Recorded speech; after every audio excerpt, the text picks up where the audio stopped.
जय श्री राम दोस्तों, मैं हूं उत्कर्ष, आपका स्वागत करता हूं आपके यूट्यूब चैनल में। आशा करता हूं आप सभी अच्छे होंगे और इन्वेस्टिंग कर रहे होंगे। इस वीडियो में हम बात करने वाले हैं टॉप 10 म्यूचुअल फंड्स के बारे में, जिनमें हम 2024 में इन्वेस्टमेंट स्टार्ट कर सकते हैं। ये म्यूचुअल फंड्स मैंने हर कैटेगरी के रखे हैं, जिसमें आप 2024 में अपनी इन्वेस्टिंग स्टार्ट कर सकते हैं। लेकिन यहाँ पे बात आती है कि ये जो टॉप 10 म्यूचुअल फंड्स हैं, इनमें किन में आपको इन्वेस्ट करना है, क्या सभी में इन्वेस्ट करना है या नहीं करना है, ये सब हम आज की वीडियो में समझने वाले हैं। तो वीडियो को पूरा देखिएगा, लास्ट तक देखिएगा। बिना देरी के शुरू करते हैं आज का वीडियो। सबसे पहले ये समझ लेते हैं कि ये जो 10 म्यूचुअल फंड हैं, इनका मतलब क्या है। देखिए, जब मैंने एक बार वीडियो बनाया था कि 5 बेस्ट म्यूचुअल फंड्स, तो उसके बाद वहाँ पे मेरे पास एक कमेंट आया एक भाई का कि आप 5 म्यूचुअल फंड्स बता रहे हैं बेस्ट, ऑफ उसमें आप जो म्यूचुअल फंड पोर्टफोलियो बता रहे हैं, तो उसमें 4 या 3 या सिर्फ 2 का ही म्यूचुअल फंड बता रहे हैं कि आपको रखना चाहिए। देखिए, वो है पोर्टफोलियो। ये मैं यहाँ पे बताता हूँ टॉप या बेस्ट फंड्स, जिसमें से आप किसी एक फंड को सेलेक्ट कर सकते हैं, किसी 2 फंड को सेलेक्ट कर सकते हैं, या फिर इन 10 फंड्स में से आपको अगर लगता है कि ये जो 10 फंड हैं, इनमें से आप कोई 2 फंड से अपना पोर्टफोलियो क्रिएट कर सकते हैं, तो इनमें से आप 2 फंड चूज़ कर सकते हैं और 2 फंड से अपना पोर्टफोलियो क्रिएट कर सकते हैं। यहाँ पे कहीं पे भी ये मैं नहीं बोलता हूँ कि आपको इन 10 फंड में इन्वेस्ट करना है। ये 10 फंड अच्छे हैं, इन 10 फंड्स में से आपको किसी एक फंड में अपनी चॉइस करनी है और उस फंड में इन्वेस्टमेंट स्टार्ट कर देनी है। तो इसीलिए इस तरीके की कोई भी गलतफ़हमी में मत रहिए कि आपको इन 10 फंड्स में इन्वेस्ट करने के लिए कहा जा रहा है। इन 10 में से किसी एक फंड में आप इन्वेस्ट कर सकते हैं, जो भी आपको फंड अपने गोल के मुताबिक सही लगता है। आई होप आपको ये बात क्लियर हो गई होगी। बढ़ते हैं आगे और अपना पहला फंड देखते हैं। जो हमारा पहला फंड है वो है बंधन Nifty 50 index fund direct plan growth. इस फंड की अगर हम बात करें तो ये जनवरी 2013 में शुरू हुआ था। 11 साल कंप्लीट हो चुके हैं इस फंड को। एग्जिट लोड इसके ऊपर 0 लग रहा है। एक्सपेंस रेशियो 0.10% का लग रहा है। लास्ट डबल 3 साल में इसने अपने इन्वेस्टर्स का पैसा किया है। और रिटर्न की बात कर लेते हैं तो यहाँ पे 1 साल में 28.14%, 3 साल में 15.89% और 5 साल में 16.57% के CAGR से पैसा ग्रो हुआ है आपका। तो अच्छा एक नंबर देखने को मिल जाता है। इंडेक्स फंड है ये, निफ्टी 50 का फंड है। एग्जिट लोड लग नहीं रहा है। एक्सपेंस रेशियो बहुत मिनिमम एक्सपेंस रेशियो यहाँ पे लग रहा है, तो एक अच्छा फंड हो जाता है। आगे बढ़ते हैं। हमारा जो आज का सेकंड फंड है वो है Nippon India index fund S&P BSE Sensex plan direct growth. एक मैंने फंड रखा है निफ्टी 50 का, तो एक रखा है सेंसेक्स का। दोनों में से किसी एक फंड में भी आप इन्वेस्टमेंट स्टार्ट कर सकते हैं, जो आपको सही लगता है अपने मुताबिक। ये शुरू हुआ है जनवरी 2013 से। 11 साल कंप्लीट हो चुके हैं इस फंड को भी। एग्जिट लोड की बात कर लेते हैं। यहाँ पे 0.25% का एग्जिट लोड लग रहा है। एक्सपेंस रेशियो 0.18% का लग रहा है। लास्ट डबल इसने भी 3 साल में अपने इन्वेस्टर्स का पैसा किया है। और अगर हम कितने CAGR से पैसा ग्रो कर रहा है ये आपका, वो भी देख लेते हैं। तो 1 साल में 24.13%, 3 साल में 14.84% और 5 साल में 16.20% के CAGR से पैसा ग्रो कर रहा है आपका फंड। ये भी अच्छा है। वो फंड है निफ्टी 50 का, ये फंड है सेंसेक्स का। दोनों ही फंड इंडेक्स के हैं। दोनों में से जो भी फंड आपको अपने लिए सुटेबल लगता है, आप उनमें इन्वेस्टमेंट स्टार्ट कर सकते हैं। बढ़ते हैं आप आगे। अगली जो हमारी कैटेगरी है वो है फ्लेक्सी कैप कैटेगरी, जिसमें मैंने रखा है Parag Parikh flexi cap fund direct plan growth. इस फंड की अगर हम बात कर लेते हैं तो ये मई 2013 में शुरू हुआ है। 10 साल कंप्लीट हो चुके हैं इस फंड को। एग्जिट लोड इस पर 2% का लग रहा है। एक्सपेंस रेशियो 0.58% का लग रहा है। लास्ट डबल की बात करें तो इसने अपने इन्वेस्टर्स का पैसा 3 साल में डबल करके दिया है।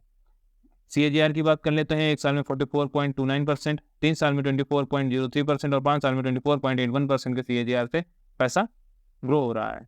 यहाँ पे अगर हम इसके एग्जिट लोड की बात कर लें तो एग्जिट लोड यहाँ पे थोड़ा सा ज़्यादा देखने को मिलता है, बट ये फंड काफ़ी अच्छा है, अच्छा परफॉर्म इसने किया है। तो ये एक फंड चॉइस में हो सकता है। जब आप इस फंड को चूज़ करें तो बहुत सोच समझ के चूज़ करें कि आपको एग्जिट लोड यहाँ पे पड़ता है 2% का लग रहा है, तो उसके हिसाब से ही चूज़ करें। स्विच करने के हिसाब से जल्दी ना इसको चूज़ करें कि हमने इसको ले लिया उसके बाद स्विच कर गए, तो आपको वहाँ पे नुकसान हो सकता है अपने पैसे पे। आगे बढ़ते हैं। जो हमारा नेक्स्ट फंड है वो है PGIM India flexi cap fund direct growth plan. ये फंड की बात करें तो ये फरवरी 2015 में शुरू हुआ है। 9 साल कंप्लीट हो चुके हैं इस फंड को। एग्जिट लोड इस पे 0.50% का लग रहा है। एक्सपेंस रेशियो 0.41% का लग रहा है।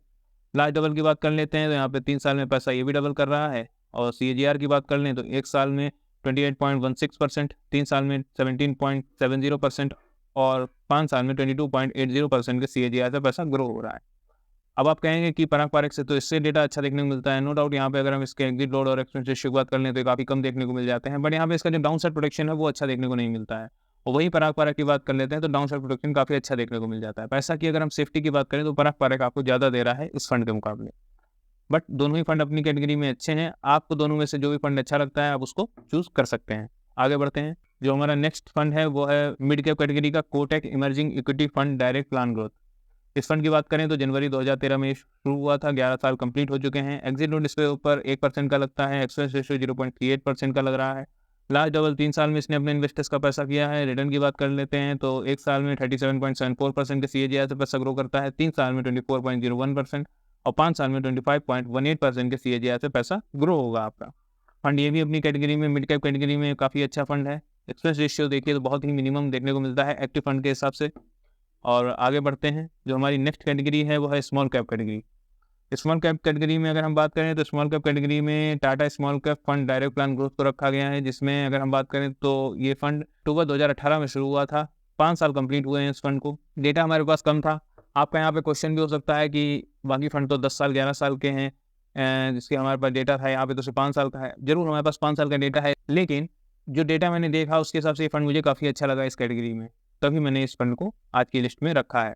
अक्टूबर 2018 का शुरू हुआ है, 5 साल कंप्लीट हो चुके हैं। एग्जिट नोट की बात कर लेते हैं तो 1% का एग्जिट नोट इसके ऊपर लग रहा है। लास्ट डबल 2 साल में इसने अपने इन्वेस्टर्स का पैसा किया है। रिटर्न की बात कर लेते हैं तो 1 साल में 46.16% के CAGR से इसने पैसा ग्रो किया है, 3 साल में 35.16% और 5 साल में 30.24% के CAGR से पैसा ग्रो हुआ है। काफ़ी अच्छा फंड देखने को मिलता है। इसी कैटेगरी का जो एक अगला फंड मैंने रखा है वो Kotak small cap fund direct plan growth. इस फंड की अगर हम बात करें, जनवरी 2013 में शुरू हुआ था, 11 साल कंप्लीट हो चुके हैं इस फंड को। एग्जिट नोट 1% का लग रहा है। एक्सपेंस रेशियो की बात कर लेते हैं तो 0.43% का लग रहा है। लास्ट डबल 2 साल में इसने अपने इन्वेस्टर्स का पैसा किया है। रिटर्न की बात कर लेते हैं तो 1 साल में 38.74% के CAGR से पैसा ग्रो किया है, 3 साल में 26.78% के CAGR से और वहीं 5 साल में 29.48% के CAGR से पैसा ग्रो हुआ है। काफ़ी अच्छे ये दोनों ही फंड हैं। दोनों फंड की अगर हम खासियत की बात करें तो एक्सपेंस रेशियो स्मॉल कैप और एक्टिव फंड के हिसाब से दोनों में ही काफ़ी अच्छे एक्सपेंस रेशियो देखने को मिलते हैं। आपको कौन सा फंड अच्छा लगा है, ये आप अपने गोल के हिसाब से डिसाइड कर सकते हैं और उसमें इन्वेस्टमेंट स्टार्ट कर सकते हैं। आगे बढ़ते हैं, जो हमारा नेक्स्ट फंड है वो है ELSS फंड। ELSS फंड क्या होते हैं? जो कि टैक्स सेविंग फंड, जिनको टैक्स सेव करना है, जो कि ऐसा फंड ढूंढ रहे हैं जिसमें उनको रिटर्न भी अच्छा मिल जाए और उनका टैक्स भी सेव हो जाए, तो उनके लिए भी मैंने वीडियो में फंड रखे हुए हैं। जो हमारा अगला फंड है वो है Mahindra Manulife ELSS tax saver fund direct growth. इस फंड की अगर हम बात करें तो अगस्त 2016 में शुरू हुआ है, 7 साल कंप्लीट हो चुके हैं इस फंड को। एग्जिट नोट इसके ऊपर लग नहीं रहा है। एक्सपेंस रेशियो की बात कर लेते हैं तो 0.63% का एक्सपेंस रेशियो देखने को मिलता है।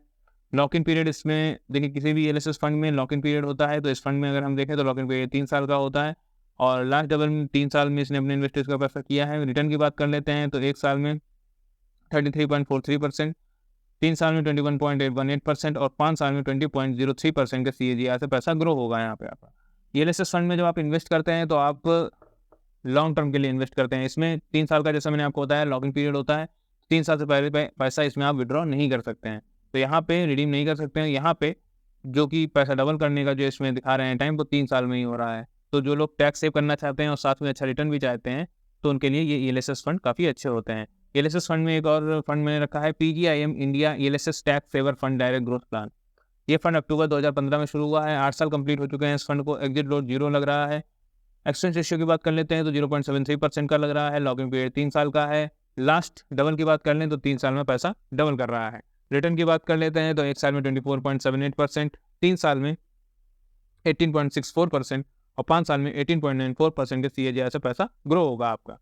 ये दोनों फंड टैक्स सेविंग फंड हैं। दोनों में से अगर आपको कोई भी फंड पसंद आता है तो आप चूज़ कर सकते हैं। दोनों ही अपनी कैटेगरी बढ़िया फंड हैं और कम एक्सपेंस रेशियो वाले अच्छे फंडामेंटल वाले फंड ही मुझे लगते हैं।